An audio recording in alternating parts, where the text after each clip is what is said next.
স্বামীজিরা কিন্তু ঠিক আমরা এই যে ক্ষেত্রে বসে রয়েছি এই কাশীপুর ক্ষেত্রেই কিন্তু শ্রীরামকৃষ্ণের মর্তলীলার অবসান শেষ কয়েকটা দিন হয়েছিল। রামকৃষ্ণ সংঘের এই যে world wide Ramakrishna mission was virtually started here, কাশীপুরেই কিন্তু এর সূত্রপাত। সুতরাং এই যে শুভ সংকল্প আজকে একটা বটবৃক্ষের মতো সারা পৃথিবীকে ছেয়ে ফেলেছে, সেই শুভ সংকল্পের বীজ এই ভূমিতেই প্রথম প্রথিত হয়েছিল। আর এই যে বীজ যেভাবে যে ধারণা নিয়ে তৈরি হয়েছিল তার মূলে রয়েছে মানুষ। আজকে আমাদের বিষয় স্বামীজির দৃষ্টিতে মানুষ, অর্থাৎ স্বামীজি মানুষকে কিভাবে দেখতেন, মানুষ বলতে আমাদের বর্তমান ধারণা কি সেটা আমরা জানব। তো এখান থেকে একটা সূত্র বেরিয়ে এলো যে মানুষের মধ্যে ক্ষমতা রয়েছে, একজন বলল হয়ে ওঠা, তো সে ভালো হতে পারে আবার সে খারাপ হতে পারে। তো মানুষের মধ্যে অসীম সম্ভাবনা নিহিত রয়েছে। অসীম সম্ভাবনা এই অর্থে যে আমরা যে জায়গাতে রয়েছি সেই জায়গা থেকে আমরা নিজেদেরকে তুলতে পারবো, এই সম্ভাবনার কথা স্বামীজি বিভিন্ন জায়গায় বলছেন। এই সম্ভাবনাই আমরা আলোচনা করব। স্বামীজির নাম ছিল নরেন্দ্রনাথ। নরেন্দ্রনাথ মানে নরশ্রেষ্ঠ, যিনি সমস্ত মানুষের মধ্যে শ্রেষ্ঠ যিনি, তিনি নরেন্দ্র। এটা হচ্ছে ভার্চুয়ালি তার নামের মানে, কিং অ্যামং মেন। তো মানুষ হিসেবে আদর্শ যেরকম হওয়া প্রয়োজন, স্বামীজি ঠিক সেরকম হয়েছিলেন। তো স্বামীজি আমাদের ক্ষেত্রে আইডিয়াল। স্বামীজিকে আমরা যদি অনুসরণ করি তাহলে আমরা স্বামীজির মতো হওয়ার চেষ্টা করতে পারি। স্বামীজির মতো হয়তো হওয়া সম্ভব নয়, স্বামীজি বলবেন হওয়া সম্ভব, কিন্তু সেই পথে ব্রতী হওয়া সম্ভব। স্বামীজি বলতেন যে আমি উপনিষদ ছাড়া কোনো কথা বলিনি। আর তোমরা জানলে অবাক হবে যে মানুষ এই শব্দটা প্রথম কিন্তু উপনিষদেই প্রথম আমরা পাই। যে বোনেরা বেদিক চ্যান্টিং দিয়ে শুরু করলো, সেখানে যে তৈত্তিরীয় উপনিষদে খুব সুন্দর করে মানুষের কথা বলা হয়েছে। মানুষ শব্দটাই ব্যবহার করা হচ্ছে, মনুষ্য নয় কিন্তু মানুষ। আজকে বাংলায় আমরা মানুষ শব্দ বলছি, সংস্কৃতেও উপনিষদেও মানুষ শব্দের ব্যবহার আমরা দেখতে পাই এই তৈত্তিরীয় উপনিষদে। তৈত্তিরীয় উপনিষদে আনন্দ মীমাংসা বলে একটি জায়গা রয়েছে, যেখানে মানুষ কিরকম হতে পারে, মানুষের আইডিয়াল মানুষ কিরকম হওয়া সম্ভব সেই সম্বন্ধে উপনিষদ বলছেন। আর এই উপনিষদের কথাই স্বামীজি বারবার তার চিঠিতে, বারবার তার বক্তৃতায় বলছেন।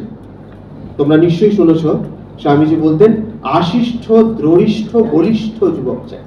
এই আশিষ্ঠ দ্রঢ়িষ্ঠ বলিষ্ঠ কিন্তু উপনিষদের কথা।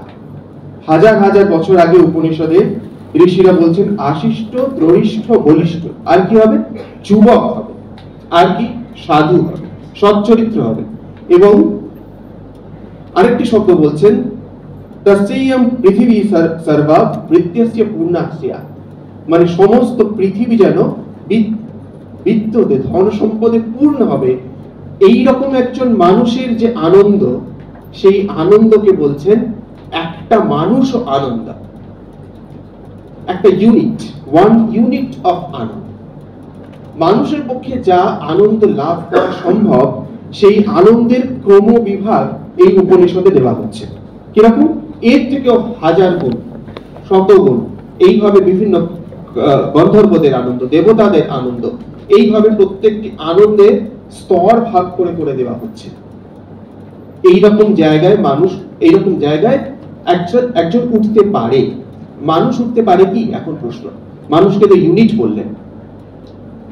উপনিষদ একটি মজার জিনিস করছে, প্রত্যেকটা কথা বলার সঙ্গে বলছেন শ্রোত্রিয়স্য অকাম হতস্য, মানে যারা বেদ জেনেছেন, যারা সত্য জেনেছেন, সত্যের অনুশীলন করেছেন, এবং যারা ডিজায়ারলেস, যারা অকাম, তার আনন্দ এই সমস্ত আনন্দকে ধরে রয়েছে। এই কথা থেকেই আমরা স্বামীজির কথায় পাই মানুষ দেবতাদের থেকেও বড়। স্বামীজির লেখার পরতে পরতে এই ইঙ্গিত আমরা পাচ্ছি যে মানুষের পক্ষে, তোমরা যেমন বললে, মানুষ হয়ে উঠতে হয়, মানুষ হওয়াটা একটা সাধনা। সেই সাধনা কিন্তু মানুষই করতে পারে। এটা কিন্তু অন্য সমস্ত দেহ, উচ্চতর দেহ বলো অথবা নিম্নতর দেহ, এগুলি হচ্ছে ভোগ ভূমি। যদি ভালো কর্ম করি তাহলে হয়তো দেব শরীর লাভ হবে, সেখানে আমরা ভোগ করব। যদি খারাপ কর্ম করি নিচু শরীর লাভ হবে, সেখানেও আমরা দুর্ভোগ ভোগ করব। কিন্তু বুদ্ধিপূর্বক আমরা যেখানে একটা কোনো সিদ্ধান্ত নিতে পারছি, সেই সিদ্ধান্ত আমাদের এই মানুষ শরীরেই সম্ভব। তাই দেবতারাও ওই মানুষ হওয়ার জন্য পৃথিবীতে তারা অপেক্ষা করে থাকে। না হলে তারা তো মুক্তি ওয়ার্কআউট করতে পারবে না, তারা এগিয়ে যেতে পারবে না। আমাদের যে বিবেক, সেই বিবেক বুদ্ধিকে কাজে লাগিয়ে ধর্মের অনুশীলন করা, সে ধর্ম কি আমরা পরবর্তীকালে আসছি, বুদ্ধির অনুশীলন করা, সত্যের অনুশীলন করা, একটু কমাতে হবে। তো সেই অনুশীলনটা আমরা কিভাবে করব? স্বামীজি বলছেন চুরি করো না, খারাপ মানুষ হয়েও না, এই কথা সবাই বলে। কিভাবে সেটা করব? সেটা করার কি কোনো উপায় রয়েছে? কোনো প্র্যাকটিক্যাল কোনো উপায় রয়েছে? উপায় রয়েছে, কিন্তু উপায় অবলম্বন করার জন্য আমাদের বুদ্ধিতে আরুদ্ধ হওয়া প্রয়োজন। আমরা কি হতে চাইছি এবং সেই হওয়ার জন্য, ভালো হওয়ার জন্য আমাদের কি পাথেয় দরকার। স্বামীজির কথা অনুশীলন করে আমরা দুটো স্তম্ভের কথা জেনে নেব। প্রথমত হচ্ছে আমাদের উদ্দেশ্য নিরূপণ করা। এই নিয়ে আমাদের মনে কোনো সংশয় নেই। আমরা সবাই ভালো হতে চাই, আমরা সবাই মানুষ হতে চাই। মানুষ ঠিক যেমন শ্রীরামকৃষ্ণ বলতেন যে কলাইয়ের পর সব পিঠে একই রকম, কলাইয়ের পর কারো ক্ষীরের পর।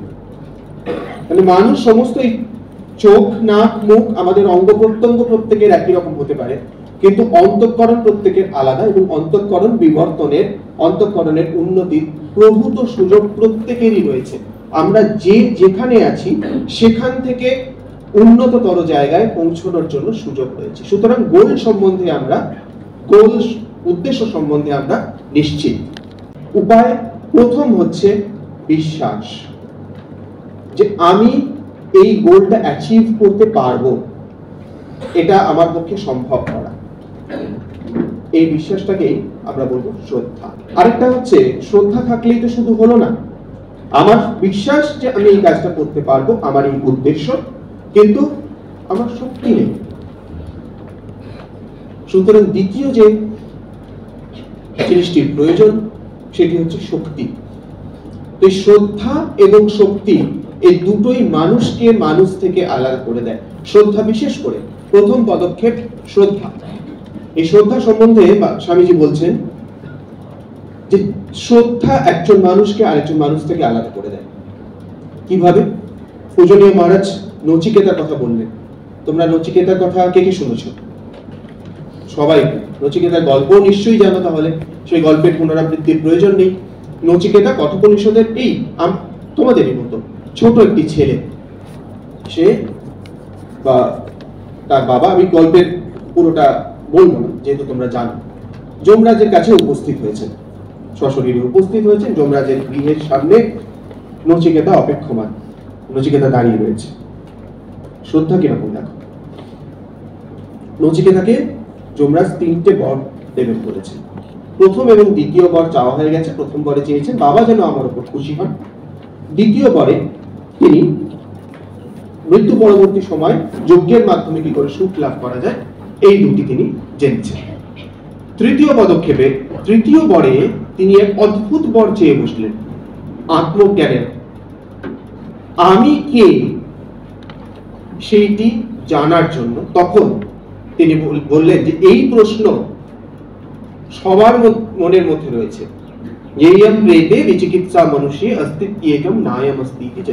কেউ বলে মৃত্যুর পরে আত্মা থাকে, কেউ বলে থাকে, কেউ বলে থাকে না। থাকে কি থাকে না আপনি বলুন, কেননা আপনি মৃত্যুর দেবতা। যমরাজ একটু পিছিয়ে এলেন। নচিকেতা ছোট ছেলে, তাকে বলতে চাইলেন। স্বামীজি বললেন যে ঠিক এই সময়ে, সেটা উপনিষদেও রয়েছে, তার মনে শ্রদ্ধার প্রবেশ। সে যখন বিশ্বাস করলো যে আমি ছোট হলে কি হয়েছে, আমি এই উচ্চতম জ্ঞান অর্জন করতে পারবো, আমি পারবো, এই বিশ্বাস। শ্রদ্ধা শব্দটা আনট্রান্সলেটেবল, আমরা ট্রান্সলেট করতে পারি না, স্বামীজি বলছেন। ইংলিশে শ্রদ্ধা শব্দের কোনো প্রতিরূপ নেই।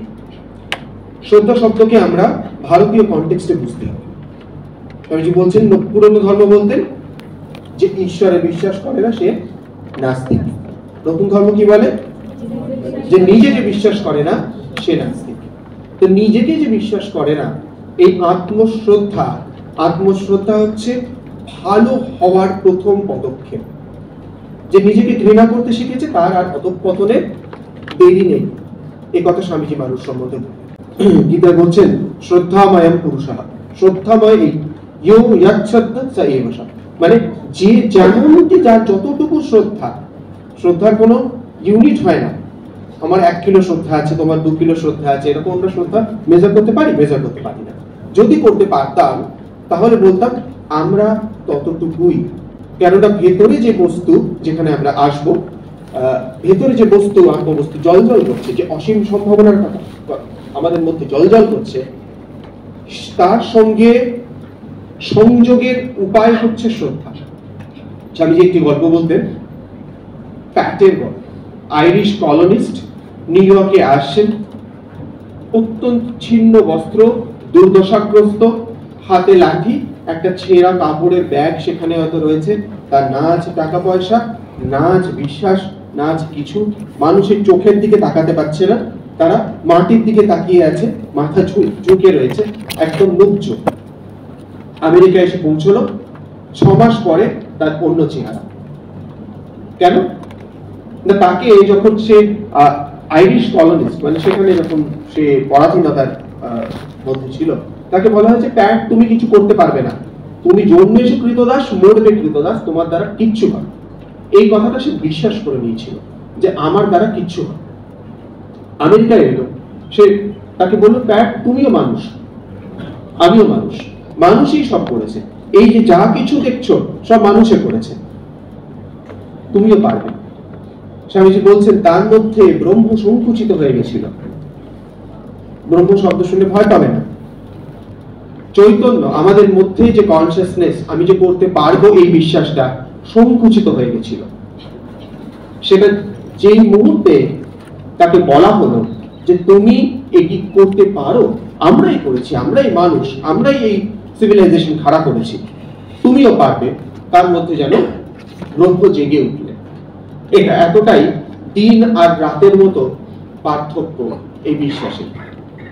এই বিশ্বাসের জন্য আমাদের we have to work on it. বিশ্বাস এমনি আসে না, ছোট ছোট ধাপে আমাদের কোনো কাজ করতে হয়। সেই ছোট ছোট কাজ করার মাধ্যমে আমরা বুঝতে পারি যে আমাদের শক্তি কতটা। যে সেই ছোট কাজে আমি সাফল্য লাভ করলাম, বড় কাজে সাফল্য লাভের জন্য আমাদের চাহিদাও বেড়ে গেল। তার মানে প্র্যাকটিক্যাল টিপ কি, আমাদের সামনে গোল রয়েছে, সেই গোলটাকে ছোট ছোট চাঙ্কে আমরা ভেঙে নিলাম। আমাকে যদি আজকে দিল্লি যেতে হয়, তাহলে প্রথমে আমাকে হাওড়া স্টেশন যেতে হবে। তাহলে আমার প্রথম গোল হচ্ছে হাওড়া স্টেশন যাওয়া, সেখান থেকে হাওড়া থেকে নিউ দিল্লি ট্রেন ধরা, নিউ দিল্লি স্টেশন থেকে আমাদের সেই গন্তব্যে যাওয়া। ছোট ছোট করে ভেঙে নিলে আমাকে হাওড়া থেকে নিউ দিল্লি অব্দি গুগল ম্যাপ চালিয়ে বসে থাকতে হবে। ছোট ভাগে যদি আমরা গোলকে ভেঙে নিই, শ্রদ্ধার মাধ্যমে আমরা এগিয়ে যেতে পারবো। এর পরের ধাপ হচ্ছে শক্তি। প্রশ্ন হচ্ছে, শক্তি তো আমাদের সকলের রয়েছে, কোন শক্তির কথা বলা হচ্ছে? কোন শক্তির কথা স্বামীজি বলছেন? যে শক্তির মাধ্যমে আমরা জীবনের উদ্দেশ্য সফল করতে পারবো, প্রকৃত মানুষ হয়ে উঠতে পারবো, সেই শক্তিটা হচ্ছে নিজের ভেতরের শক্তি। তোমরা সকলে স্বামীজি দেয়া দুটো ডেফিনিশন আছে, তোমরা অনেকেই জানো। Education is the manifestation of perfection, religion is the manifestation of divinity. এই রিলিজিয়ন সম্বন্ধে স্বামীজি আরেকটি লেকচারে একটু অন্যরকম ডেফিনিশন দিচ্ছেন, জানো সেটা কি? স্বামীজি বলছেন religion is the manifestation of the divinity নয়, সেখানে বলছেন natural strength that is in man. Religion এরকম অদ্ভুত ধর্মের এরকম বিচিত্র সংজ্ঞা আজ পর্যন্ত কেউ দেয়। স্বামীজি সংজ্ঞা দিলেন religion is the manifestation of the natural strength that is in man. Divinity তো বলেছেন, ডিভিনিটিকে ভুল না, তার মানে আমরা একদম অঙ্কের নিয়মে ইকুয়েট করে নিতে পারি ডিভিনিটি মানে হচ্ছে ন্যাচারাল স্ট্রেংথ। আমাদের ভেতর যে স্বাভাবিক শক্তি রয়েছে, যে শক্তি আমরা ম্যানিফেস্ট করতে পারি। কি করে বুঝছি আমরা ম্যানিফেস্ট করতে পারি? আমরা তো ছোট্ট শিশু জন্মেছিলাম, তখন যে কাজটা করতে পারতাম না, তখন হয়তো ক্লাস 5-এ যখন উঠেছি সেই কাজটা আমরা করতে পারছি। আবার যখন আরেকটু বড় হলাম তখন কিন্তু আরেকটু অন্য ধরনের কাজ আমরা করতে পারছি। তাতে একটা হিন্ট পাচ্ছি যে আমাদের মধ্যে যে শক্তি অন্তর্নিহিত রয়েছে সেটাকে আমরা বিকাশ করতে পারছি। এখানকারই ঘটনা, চিতপুর তোমরা জানো একদম কাছে। তো স্বামী শিষ্য সংবাদে একটি ঘটনা রয়েছে। স্বামীজির শিষ্য শরৎচন্দ্র চক্রবর্তী, তাই তো? শরৎচন্দ্র চক্রবর্তী সঙ্গে স্বামীজি আসছে। চিতপুরের ব্রিজের কাছ দিয়ে একটি ট্রেন যাচ্ছে। ট্রেন দেখে স্বামীজি বলছেন, দেখেছিস কেমন সিংহীর মতো যাচ্ছে? সিংহী মানে সিংহ, লাইক আ লায়ন, সিংহের মতো যাচ্ছে। শিষ্য সঙ্গে সঙ্গে শিষ্য অদ্ভুত অদ্ভুত প্রশ্ন করতেন না, সুন্দর ক্রস করতেন, ঠিক যেন আমাদের প্রতিনিধি হিসেবে স্বামীজিকে প্রশ্ন করছেন। বলছেন এটা তো জড়, এটা তো একটা ইনার্ট বস্তু, সেটাতে আর সিংহের মতো যাওয়ার কি রয়েছে? স্বামীজি বললেন আচ্ছা চেতনের লক্ষণ কি বল? যদি জড়ের কথা বললি, চেতনের লক্ষণ কি? শিষ্যের একদম প্রম্পট উত্তর, কেন মহাশয়? যাতে বুদ্ধিপূর্বক ক্রিয়া দেখা যায় তাহাই চেতন। আজকে 2025-এ আমরা দাঁড়িয়ে বুঝতে পারি যে বুদ্ধিপূর্বক ক্রিয়া যেখানে দেখা যায় সেটা সবসময় চেতন নাও হতে পারে, আর্টিফিশিয়াল ইন্টেলিজেন্স তাই। তো এটা বেদান্তে খুব স্পষ্ট ছিল। স্বামীজির লেকচারে বিভিন্ন জায়গায় তিনি এটাকে খুব সুন্দর করে স্পষ্ট করে বলে দিয়েছেন। এগুলো তোমরা পড়বে, স্বামীজিকে পড়বে, জানবে, একটা খনি। স্বামীজি বললেন একটা অদ্ভুত কথা। স্বামীজি বললেন যা প্রকৃতির এগেইনস্টে, যা নেচারের এগেইনস্টে স্ট্রাগল করে, যা নেচারের এগেইনস্টে রেবেল করে, তাই হচ্ছে চেতন। একটা পিঁপড়েকে মারতে যা, সেও দেখবে ওই পথ থেকে সরে গেল। তাহলে পিঁপড়ের মধ্যে সেই চেতন সত্তা রয়েছে। মানুষের মনুষ্যত্ব নেচারের এগেইনস্টে স্ট্রাগল করা। স্বামীজির খুব সুন্দর বক্তৃতা রয়েছে, তোমরা নিশ্চয়ই পড়বে, নেচার অ্যান্ড ম্যান। আমাদের একটা খুব প্রচলিত ধারণা লিভিং ইন কনসোনেন্স উইথ নেচার, মানে প্রকৃতির সঙ্গে মানিয়ে চলা। মানুষের লক্ষণ কিন্তু প্রকৃতির সঙ্গে মানিয়ে চলা নয়, মানুষের লক্ষণ হচ্ছে, স্বামীজি একদম দর্থহীন ভাষায় সেখানে বলছেন, মানুষের যে শক্তির বিকাশই হচ্ছে মনুষ্যত্বের প্রমাণ। মানে নেচারের এই যে আমরা এখানে বসে রয়েছি, আজকে এই হল রয়েছে, এখানে বিভিন্ন ইলেকট্রিক্যাল অ্যাপ্লায়েন্সেস রয়েছে। একবার মাইকটা অফ হয়ে গেছিল, আমাকে চেঁচিয়ে কথা বলতে হচ্ছিল, সেটা বলতে হচ্ছে না। এই প্রত্যেকটাই কিন্তু প্রকৃতির এগেইনস্টে, নেচারের এগেইনস্টে রেবেলিয়ন, নেচারের এগেইনস্টে স্ট্রাগল। তাই যখনই আমাদের কোন রকম বিপদ আসে, কোন রকম সমস্যা হয়, সেটা ক্রস করতে গেলে আমাদেরকে শক্তির বিকাশ করতে হয়। তাহলে আমরা আরেকটি উপায়ের কথা জানলাম, সেটা হচ্ছে শক্তি। একটা প্রশ্ন ন্যাচারালি আসে, শক্তির বিকাশটা কোথায় হবে আর এর অনুশীলনই বা আমরা কিভাবে করব?